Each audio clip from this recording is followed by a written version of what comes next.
వివాహేతర సంబంధానికి అడ్డు వస్తున్నాడని భర్తను భార్యే సుపారీ ఇచ్చి హత్య చేయించిన ఘటన అనకాపల్లి జిల్లా దేవరాపల్లి మండలం శ్రీరాంపురంలో జరిగింది. ఈ నెల 1న ద్వారపురెడ్డి అప్పలనాయుడును మంచంపై శవమై కనిపించాడు.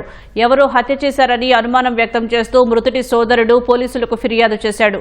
అనుమానాస్పద మృతిగా కేసు నమోదు చేసిన పోలీసులు దర్యాప్తు చేపట్టారు. అప్పలనాయుడుతో 11 ఏళ్ల క్రితం హైమాతో వివాహమైంది. అతను విశాఖలో కళాసీగా పనిచేస్తున్నాడు. దేవరాపల్లిలో రెస్టారెంట్ నిర్వహిస్తున్న గంగాధర్తో హైమాకు 4 ఏళ్లుగా వివాహేతర సంబంధం ఉంది. కొన్ని రోజులుగా భార్య ప్రవర్తనపై అనుమానం వచ్చిన అప్పలనాయుడు తన కళాసీ పనిని వదులుకొని స్వగ్రామం వచ్చేశాడు. అక్రమ సంబంధానికి భర్త అడ్డొస్తున్నాడని కక్ష పెంచుకున్న భార్య ప్రియుడితో మాట్లాడి ₹1,00,000 సుపారీ ఇచ్చింది. అప్పలనాయుడు మంచంపై నిద్రిస్తూ ఉండగా ఊపిరాడకుండా పీక నులిమి హత్య చేశారు. ఘటనపై హైమా ప్రియుడు గంగాధర్, అతని మేనల్లుడు నాగభూషణ్ను పోలీసులు అరెస్టు చేశారు. మరో 2 పరారీలో ఉన్నట్లు చెబుతున్నారు.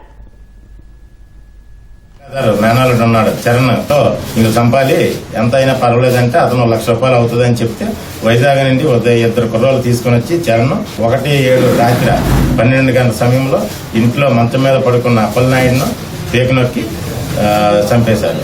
ఇంకా ఇందులో టోటల్ ఎక్యూజ్డ్ 5, అందులో 3 ఎక్యూజ్ని అరెస్ట్ చేశాము. ఇంకో 2 ఎక్యూజ్ని అరెస్ట్ చేయవలసి ఉంది. ప్రధాన పాత్ర ఆ వైపుదేనండి.